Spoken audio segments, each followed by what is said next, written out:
Hi, I'm Jenny. Welcome to my Fashion Lab. Today I'm going to be teaching you an advanced trade sketch technique. We're going to start with our croquis and we need to set it up ready for us. Starting with our croquis, we've got this one here and you can see the purple line is the body. But then to that it has a red line which is our trade sketch line. So this is the built-in ease that we've got. So this makes it easier. When you're using something like this, you should always try and make the template reflect the kind of apparel you're doing. So if we were doing skirts, it would be good to have a different set lengths and perhaps different amounts of flare built into your template. Okay, now with this template, we need three different things with our croquis. We need our croquis, which we've got on our page here, and then we need to set up a boundary box. So now if I come to the corner of my page and I click and drag and create a boundary box, I'm going to give it no stroke and no fill over here. Once I have both of those on my page, I'm going to select both the croquis and the rectangle, and I'm going to come up to my line tool, or I could come over to here, but because it's intuitive and I've got a couple of items selected, it's automatically going to be up the top here, unless of course I don't have my control panel showing. Okay, I want to select Align to Artboard and I'm going to go center. And this will now mean that both of those items are centered. Then there's one other item required. We need a third element, which is the reflect reference. I'm going to zoom into the top of her head because this is where I want to put this point. I'm going to get my P for pen tool and just at the top of the center line, I get a slash. So I want to go slightly above that and I'm going to click and then I'm going to hold the shift to constrain my line and keep it straight, and I'm going to click out to the side. I want it to have a black stroke, no fill, and I want to make sure that the point value is 1. Once I have that, my illustration is ready. I'm going to zoom in. I'm going to zoom out and I'm going to select those three elements and I'm going to click and drag them over into my library. With it being in your library, you'll be able to access it every time you open a new document. I'm going to rename the new one that I've just created and I'm going to call this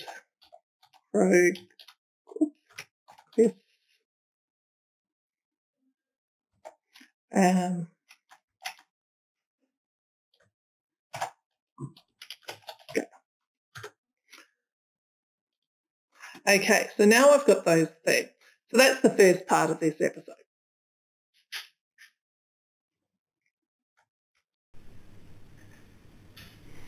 Hi, I'm Jenny. Welcome to part 2 of my Fashion Lab Advanced Trade Sketching Reflect technique. Wow, that was a mouthful. Okay, so in our last one, we created a croquis ready for this technique and it's over here in our libraries. We want to now access it, and the reason why we have it there is so that we can, whenever we open a new document, it's there ready for us to find. We need to right mouse click to utilize it. We don't want to edit it because that would mean that we're changing the base one where we want this to be available numerous times in the future, so we want to place a copy. Because we drew the boundary box to the size of our A4 page, we want to click at the top of our page and that way it will line it up nicely with our document. Once we've got this on here, we will now need to go over to our layers panel. I'm going to tear it off so you can see what's happening a little bit better here.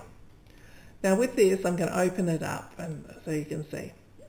I'm just going to change the names on this. So you can see boundary.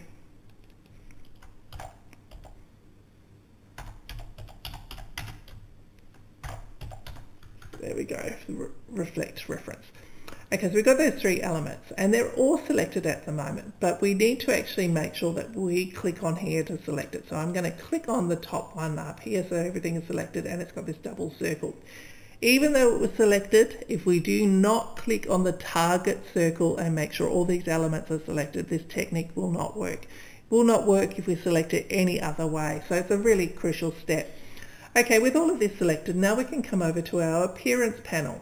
And in our appearance panel, we want to come right down to the bottom to the FX symbol. So we're going to click on that and we want to come up to Distort and Transform and across to Transform. This will open the Transform Effects window, which is a really powerful window. It's different to just the standard Transform window. It's got different things. Okay, we want to reflect on the X-axis, so that's our center point, and we want to add 1 copy.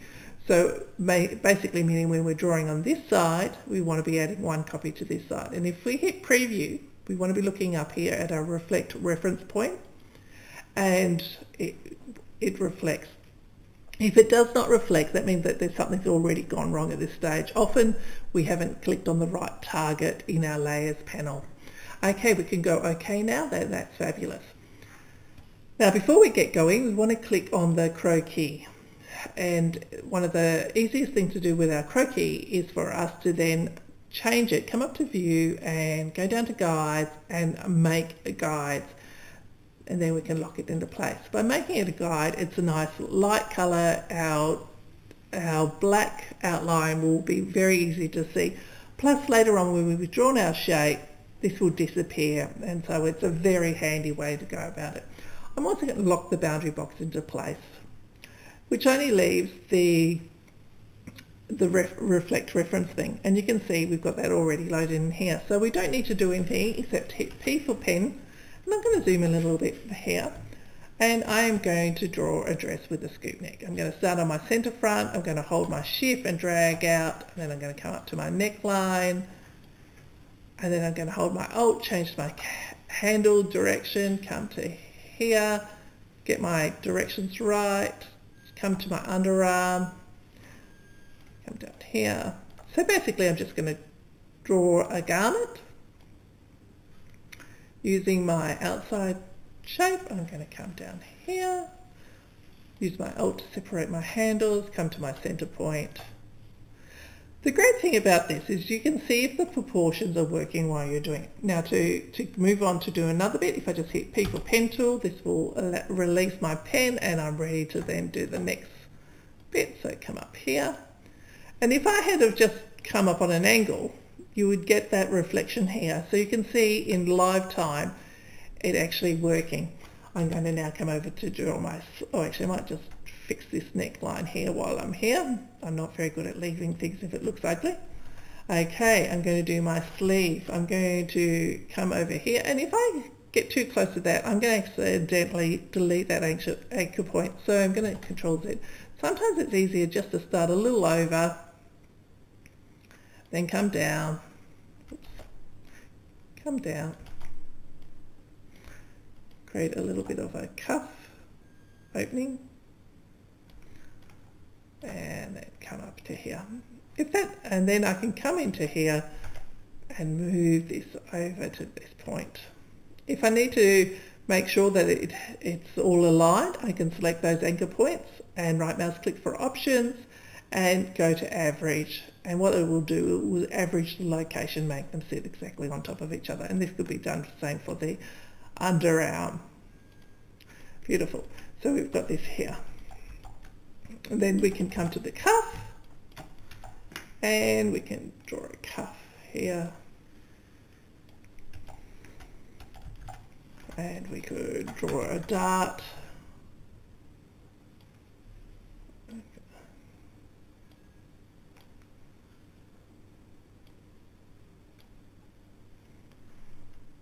There we go. Maybe I need that a little bit more, a little bit shorter. There we go, we've got that. And with the dart, I hate darts being heavy lines like that. They sort of should disappear. So I'm going to come over to my stroke and come to my profile. There we go. And so your darts get that sense of disappearing. Now this is a very uninspiring sort of dress, but I'm just not going to waste your time on it. I'm just going to keep it nice and simple for now. So we've got this dress happening here, and it all looks good and fine for this particular purpose here.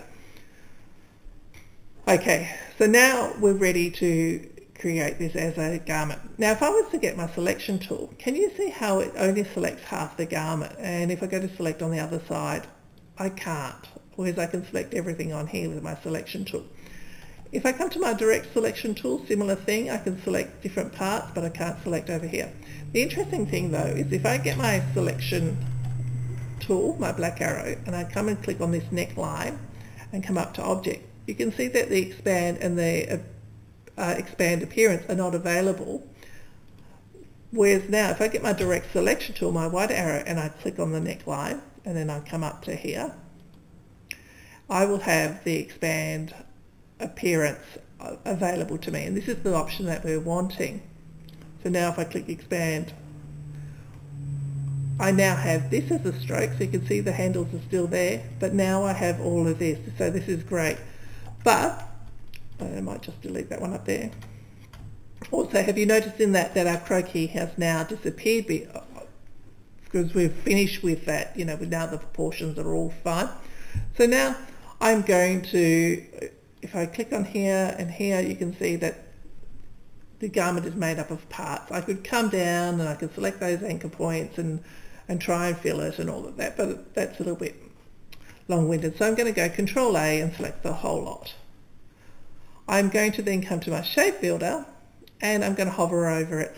Now before I do anything with my shape builder, can you see at the moment we have a black stroke and no fill? I want a fill. So if I just hit my arrows on my keyboard, it will move its way through the colour palette that it has, and white is what I wanted. I want it to have a white fill. There we go. So now our garment, if I use my direct selection, you can see it is one whole object and it's got a white fill. Okay, so our garment's just about finished. This is, like I said, it's a very basic garment. I'm going to select my neck, my cuffs, because I just want to show you one more thing in automating this sort of process. And that's if we come over to actions. I've set up this action, which is add actions. If I now click on this and push play, I now have my interior shadows. I always think it's really important that you have them not as a coloured thing that's as one layer, but as a shadow that has an opacity. And the reason for that is if I was to now select this white, and if it was a different colour, and let's say let's go up to select, say, fill and stroke, and then I change the colour of the garment, because it's chosen all the ones with a white fill, so that's the white behind this grey.